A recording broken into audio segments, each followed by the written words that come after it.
In the bottom left-hand corner of the session, you'll see the groups that exist for our clips.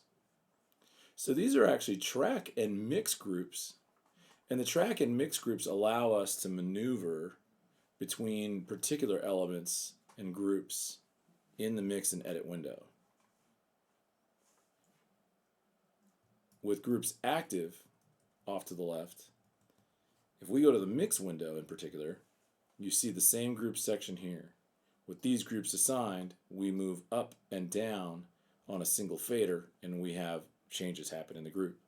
In the edit window, if we make those changes to the actual files in the clips, you'll see that those clips are also going to be edited as a group.